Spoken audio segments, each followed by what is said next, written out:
Okay mga Lods, welcome back to another content. And for this video, well, eto na naman yung, alam nyo kasi, bago tayo magsimula siguro dito, ako kasi, I'm not sure if there is a God. Pero nandun ako sa, siguro kung ilalagay natin sa percentage, siguro 80% ako doon sa wala. Ang akin kasi, kailangan ko ng empirical evidence bago ako maniwala sa isang bagay. Ebidensya ba?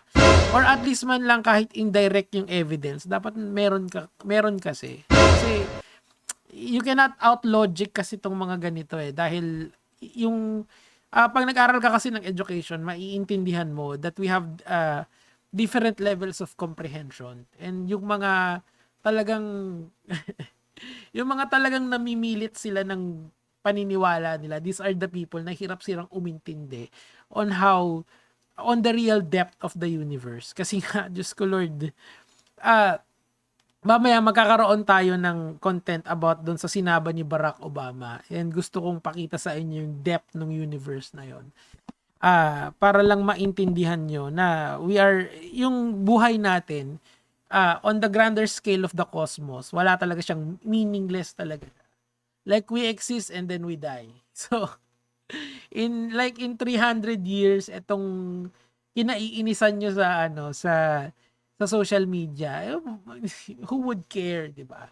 Ibig sabihin, yung days of our lives in the grander scale of things doesn't really matter. Pero, so we essentially give meaning to our lives. So that's I think yan yung optimistic na existentialist na point of view on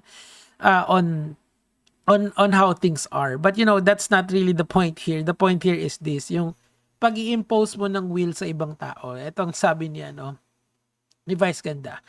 Ilang utos ng Diyos? Dati 10, ngayon 11 na. Yung pang-11 utos ng Diyos, sabi mag-resign ka sa sex bomb, sabi ng asawa ni Iggy. Well, to be exact naman doon sa issue, ang sinabi kasi ni Alvin doon, wag siyang sumama dun sa reunion concert ng Sex Bomb. That's, I think, is what is accurate dito. Kasi inaccurate kasi to in the sense na si Easy kasi yung umalis sa Sex Bomb dancer. Now, sinuportahan siya ng asawa niyang sobrang makadiyos. Alam nyo kasi, ito yung katotohanan dito Kasi most of you guys are Catholics, Christians, INC. Lahat kayo naniniwala in some form of denomination of Christianity. Yeah, it's the dominant religion here in the country, but that doesn't mean it's correct. That's not. And it doesn't mean that kung yan yung karamihan ng paniniwala ng iba, yan na yung pinakatama. Ibig sabihin lang nun, in the same breath, yung naniniwala kay Allah, yung naniniwala sa kay Jehovah, or kung sino mang Diyos yung pinaniniwalaan mo, you are equal footing on your belief. Okay? Yung hindi porke mas marami kayong naniniwala, ibig sabihin tama na yung naniniwala. And siguro, a simple way of thinking about this is yung insulto ng mga tao sa mga kagaya ko. Kasi syempre, sinasabi ko nga sa inyo, hindi nga ako naniniwala, pero not necessarily naman na hindi ko mababago yung stance ko kung if I'm proven incorrect by science. Kasi ngayon kasi maano kasi siya mahirap kasi siyang i-proof na meron talaga. Kasi if maniniwala ka kunyari doon sa paradigm ng Kristiyano, di sila lang yung tama. Paano naman yung mga Muslim? Hindi rin naman sila magpapatalo doon sa paniniwala na yun. So nagkakaroon ng conflict. So para walang conflict, you are free when it comes to belief, it's not an objective thing to do. Belief nga siya so hindi siya objective talaga. Any reasonable person would say na ito ay napaka-subjective sa kung ano yung gusto mo. Kasi ang ayoko lang kasi sa dito sa internet, we impose to each other's belief. Ang dapat, kaya ako lagi ini-insist ko yung constitution ng masusunod Bakit? Kasi sa constitution, you are free to believe what you want to believe.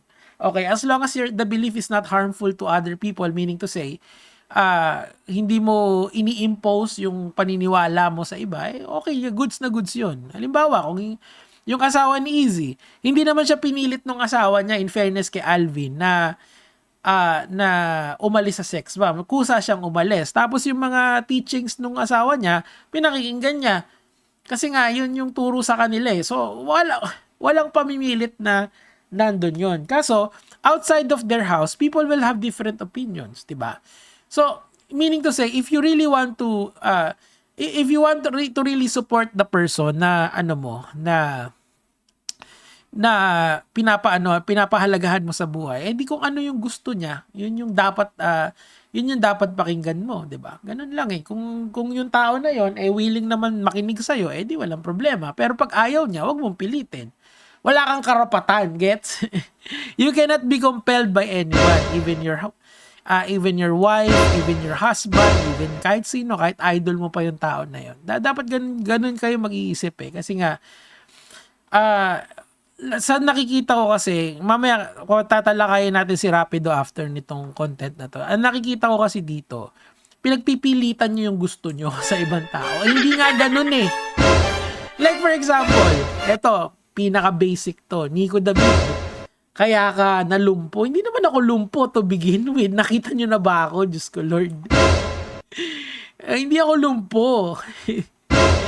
PWD ako pero hindi ako lumpo. At saka yung pagka-PW ko predates kung ano yung paniniwala ko. So, kung ganun kasi yung logic, edi lahat ng inborn na may taong may congenital disease are simula pa lang pinarusahan na sila. So, mali yung logic na yon in the grander scale of things.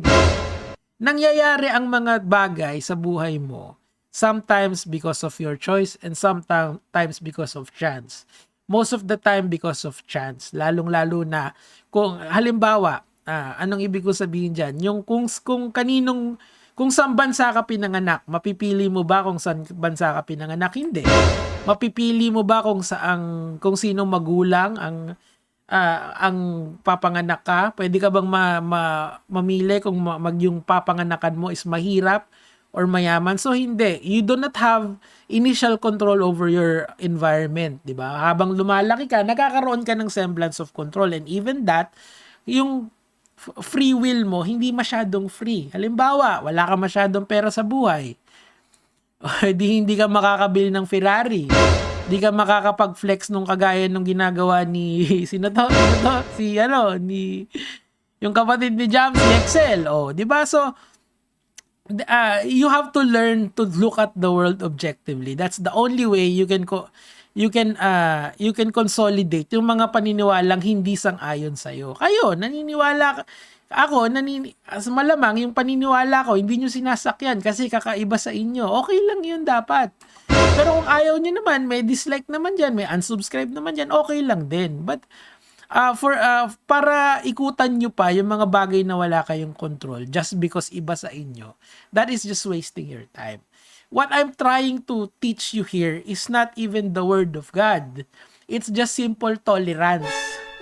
Be tolerable in the world today. Kasi magkakaiba tayo ng paniniwala. Kahit nasa loob kayo ng isang sekta, yung kung ano yung itsura ng paniniwala mo, kung ililista natin yon sa paniniwala ng ibang tao, magkaiba din yon, di ba? Kaya nga no two person are alike, quite literally, di ba?